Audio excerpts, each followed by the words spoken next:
Quel dommage. Quel gâchis, perte de points du Barça aujourd'hui au Betis Séville. Je suis dégoûté, je ne mens pas, je suis dégoûté parce que le Barça fait pas un bon match, hein, qu'on soit tous d'accord. Ici, le Barça ne réussit pas son match, mais malgré le match qui n'est pas réussi, tu as quand même l'opportunité d'aller chercher les 3 points. Ça veut dire que tu mènes au score à la 90e minute et encore une fois, tu perds des points sur la fin du match. Ça veut dire que déjà, le Celta Vigo, tu mènes 2-0, tu finis de partout. Carton rouge, erreur de Koundé, bref, tout ça. Et aujourd'hui, tu donnes 2 buts. Ça veut dire qu'en fait, oui, ils ont eu beaucoup d'occasions. Oui, ils ont eu beaucoup de situations. Mais tu as un penalty que tu peux largement éviter. On va revenir dessus de De Jong. Et surtout, tu as le 2-2. Tu as la balle. Tu perds la balle bêtement dans le temps additionnel. Je veux dire, encore une fois, c'est des petits détails, mais qui coûtent cher à la fin. Parce que si le Barça avait gagné ce match, même en jouant mal, on aurait pu critiquer, on aurait pu dire il faut améliorer ci, il faut améliorer ça, mais au moins le Barça aurait pris les 3 points.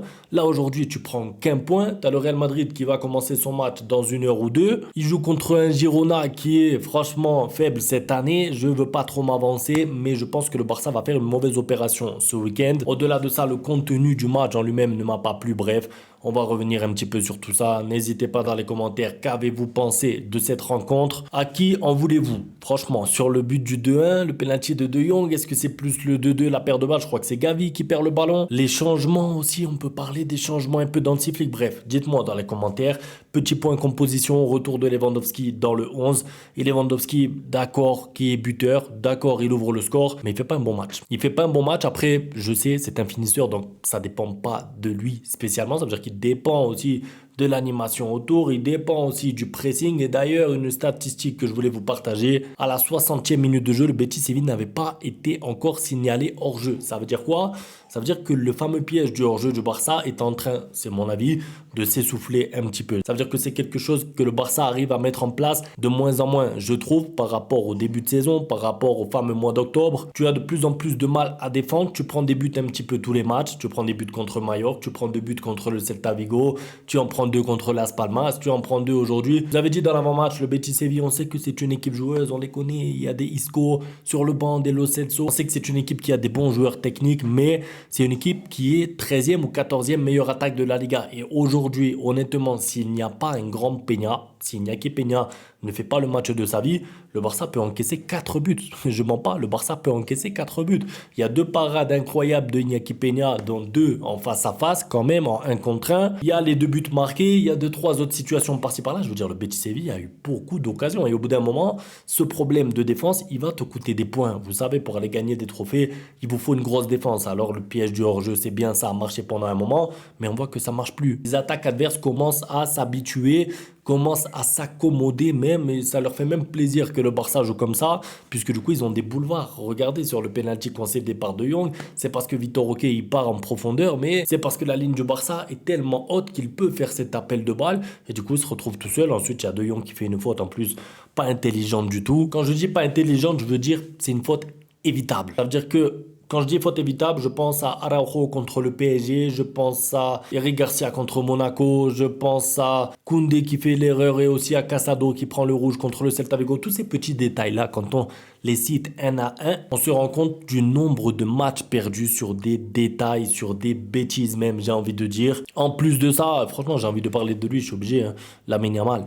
Je suis obligé de parler de Lamine Yamal parce que quand il y a 1-1, quand ils mettent le penalty, moi je me dis attention, le Barça ne va pas bien. Le Barça est à l'agonie. Le Barça vient de concéder le 1 partout.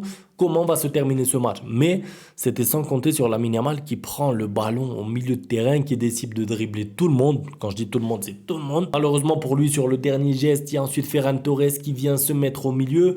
Ensuite, il refait le même coup, passe décisive pour Ferran Torres, parfaite dans la course.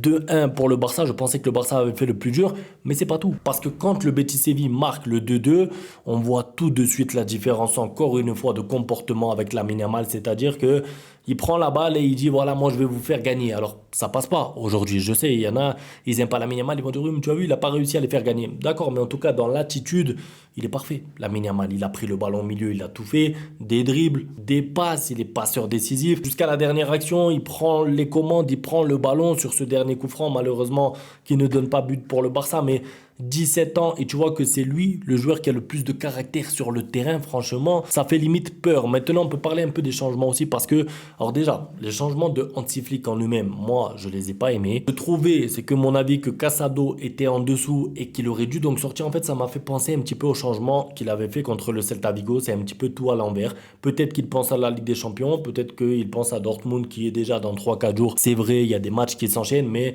je suis désolé, tu me sors pas Rafinha dans un match comme ça. C'est le meilleur joueur de la Liga depuis le début de la saison. C'est difficile, il y a un partout. Tu peux pas sortir Rafinha, je pense, sauf s'il est blessé, bien sûr. Dani Olmo, lui, je pense que c'est mérité qu'il sorte parce que, et ça m'embête de le dire encore une fois, mais il n'était pas au niveau, Dani Olmo. Ça veut dire qu'il a vraiment les qualités pour faire mieux. Il a les qualités pour faire des meilleurs matchs que ça. Le nombre de balles perdues, le nombre de contrôles approximatifs, je veux dire, la force de Dani Olmo, c'est le dernier geste. C'est la touche technique, justement, dans le dernier tiers du terrain. S'il n'arrive pas à apporter ça, physiquement, on sait qu'il est en dessous. On sait qu'il ne peut pas tenir 90 minutes. On sait qu'il ne peut pas enchaîner tous les 3-4 jours. Donc, en fait, Dani Olmo, il lui reste pas grand-chose. Si techniquement parlant, il n'est pas au rendez-vous. Après, c'est pas pour lui tomber dessus à lui, mais j'ai pas aimé les rentrants non plus. Parce que tu fais rentrer De Jong, tu fais rentrer Gavi. En soi, sur le papier, ça me paraît cohérent. Le problème, c'est que tu sors pas Casado, tu sors Pedri. Donc, en fait, tu te retrouves avec Pedri, Rafinha plus là, Dani Olmo plus là, tu as perdu 3/4 de ton talent offensif et tout doit reposer sur Lamine Yamal sur la fin du match. C'est trop difficile. Concernant les rentrants, donc je vous ai dit, les changements, j'ai pas aimé, mais ensuite, une fois qu'ils sont sur le terrain, il faut parler de eux de manière individuelle. De Jong, j'ai pas compris son entrée. En fait, ce qui me dérange avec De Jong, c'est que soit quand il rentre, il est nonchalant, soit quand il est pas nonchalant, il fait des fautes qui coûtent cher. Parce que le penalty, en fait, je veux pas dire que ça remet dans le match le Betis Séville. Il restait 20, 25, 30 minutes même. Le Betis Séville aurait pu même égaliser plus tard sur une autre action autre que le penalty, mais c'est pas un penalty à faire parce qu'en fait, il est excentré, Vitor Roque. Je veux dire, s'il marque pied gauche, frappe croisée à la Messi, eh ben, on va dire bravo Vitor Roque, il a mis un beau but. Mais ça, il faut gêner l'attaquant, en fait. C'est bizarre de le dire, mais De Jong, ça y est, c'est un joueur expérimenté. Tu ne peux pas faire de faute sur une action comme ça, c'est leur offrir un but, clairement. En plus, tu prends un carton jaune sur l'action, Hansi Flick qui râle, il prend un carton rouge, je veux dire, ça devient n'importe quoi. Gavi aussi sa rentrée, parce que je parle de tous les rentrants. Là, Ferran Torres, il est rentré, j'ai pas aimé sa rentrée, mais au moins il a marqué ce fameux but. Pau Victor, il rentre, il court partout, d'accord, mais c'est pas suffisant. Et ensuite, tu as Gavi et De Jong. Donc en fait, sur les 4 joueurs qui rentrent en cours de match, tu as aucun joueur qui t'a vraiment aidé à t'améliorer. Ça veut dire que le Barça n'était pas très bon, tu fais des changements et c'est encore pire ou pareil. Normalement, les changements, regardez Isco, la fin du match qu'il a fait, il est rentré, il a joué quoi, 20-30 minutes. Il a été propre, il n'a pas perdu beaucoup de ballons, il a gagné des duels. Je veux dire, tu vois la rentrée de Isco qui est frais. Au Barça, il y a des changements, t'as pas l'impression. Alors, c'est pas dramatique, c'est un point pris au Betis Séville. Je rappelle encore une fois, il y a beaucoup de matchs qui se jouent à l'extérieur d'affilée cette année pour le Barça. On le sait, c'est pour que le Barça puisse avoir plus de matchs retour à domicile. Mais ça coûte cher parce que tu joues des matchs très compliqués à l'extérieur et surtout ils s'enchaînent. Tu joues au Celta Vigo, maintenant tu joues là-bas au Betis. Bref, c'est difficile. Dans mes top joueurs, franchement, je vais mettre que Lamine Yamal parce qu'il m'a impressionné. En fait, il faut vraiment du talent, oui, mais aussi du courage pour prendre la balle au milieu de terrain dans un jour où ça va pas, où l'équipe n'est pas très bonne et essayer de faire la différence tout seul et presque y arriver. Parce que on va pas se mentir, ça aurait été l'homme du match si le Barça avait tenu le 2-1 jusqu'à la fin. C'est vraiment très fort ce qu'a fait Lamine Yamal. Maintenant, c'est quand même embêtant de dépendre de Lamine Yamal. Ça veut dire que dès qu'il n'y a plus Rafinha sur le terrain, dès qu'il n'y a plus Dani Olmo, t'as plus d'attaque, quoi. Tu dépends de Lamine Yamal sur presque tous tes ballons. C'est tout pour la vidéo. C'est pas dramatique en termes de points parce que le Real a perdu le dernier match, mais c'est dommage en fait. C'est dommage et on va pas dire c'est dommage tous les matchs. C'est ça en fait qui est gênant. C'est tout pour la vidéo donc. Un grand merci pour le soutien. À tout à l'heure pour le débrief du Real ou à demain? Non, je pense à demain. Merci à tous pour le soutien. Ciao.